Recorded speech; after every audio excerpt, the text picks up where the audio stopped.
we Lominsans are sworn to strive till sea swallows all, and swallow all it would have had Leviathan prevailed. That we still strive now, we owe in no small part to you. Not for the first time, you have delivered Limsa Lominsa from the wrath of a primal. Never has our nation known a stouter ally. On behalf of my people, I give you my humblest thanks.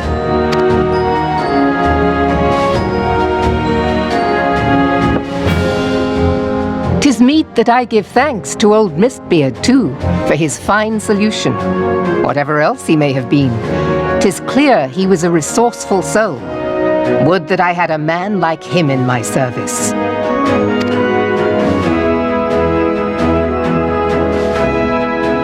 Before I set foot in these lands, I had no inkling that the people of Eorzea contended with such mighty foes. Suffice it to say, their existence came as something of a shock, as did the idea that they could be defeated. This experience has served to remind me of the vastness of the world and the boundless potential of man.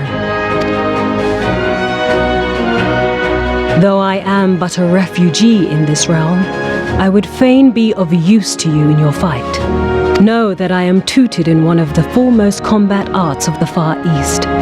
It may seem outlandish to the Eorzean eye, but should any of your people care to learn, I would be pleased to initiate them. And I will see to it that they are grateful. I have no doubt that your knowledge and skills will serve us well. Besides, your art is not so outlandish as you think. Would you not agree, Master Thancred? Naught escapes your searching eye, Admiral.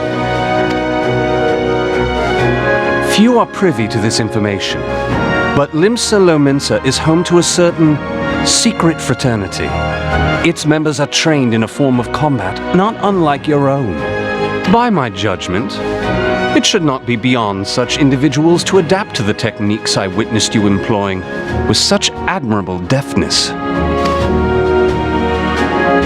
I am heartened to hear this. I too noted a kinship between your style and mine own, though it seemed to me that you fought differently in the beginning. I suppose I did. What can I say? I'm a man of many talents. Though you may labor to believe it, Thancred was once something of a scoundrel who fraternized with the criminal class in these parts. Yestola! You jest, of course. But for a chance encounter with Alphino's grandsire, he might never have left Limsa Lominsa, or received an education in Sharlayan, or taken up his post in Uldar, which is where he trained in the blade, lest you wonder.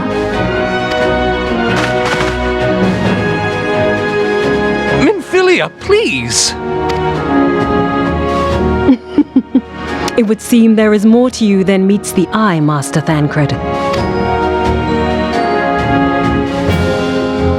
Lady Yugiri, I am told that you and yours came to Eorzea seeking permanent resettlement, and that many domins have since been engaged as frontier hands at Revenant's Toll. Morderna is many things, but a place of refuge it is not. Know that I would like nothing better than to furnish your people with a new home here on Lominsan soil. Alas, racked by instability as we are, our nation is in no fit state to take you in.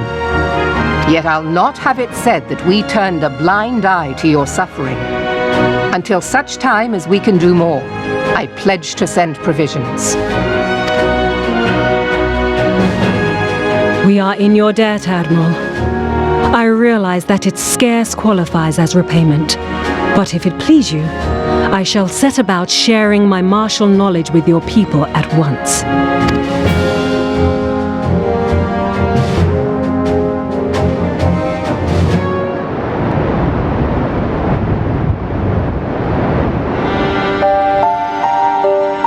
You wished a word in private.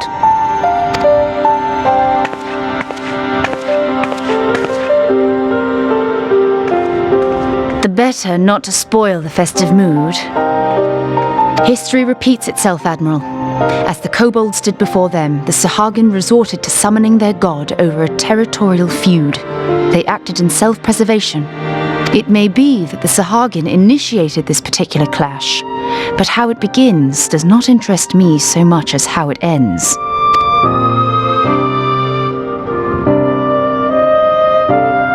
I have not forgotten our conversation, Y'ashtola. I am aware that man bears part of the blame for the Primal's existence. Nor am I ignorant of the Sahagin's reason for acting. They sought to secure a place to breed and multiply that their kind might survive. Self-preservation, as you say. But we have as much right to live and thrive as they.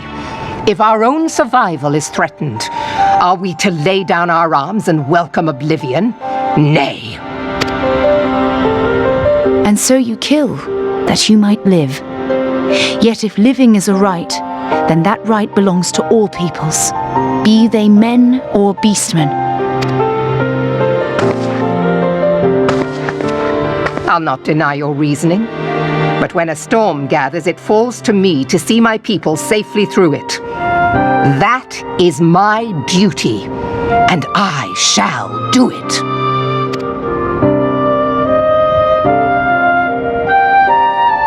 As must we all, Admiral. Stay the course, then, but know that it will lead to no good end.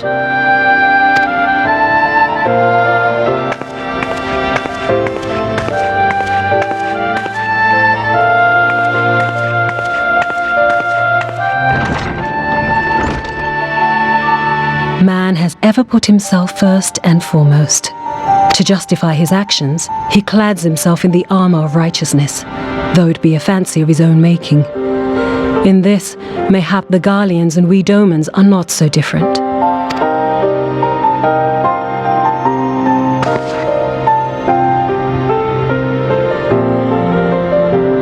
Eorzea has become as a raging sea. If we are to keep our heads above the waves, we cannot scruple to drown the man next to us. When hopes of coexistence founder, strength must determine who has the greater right to live.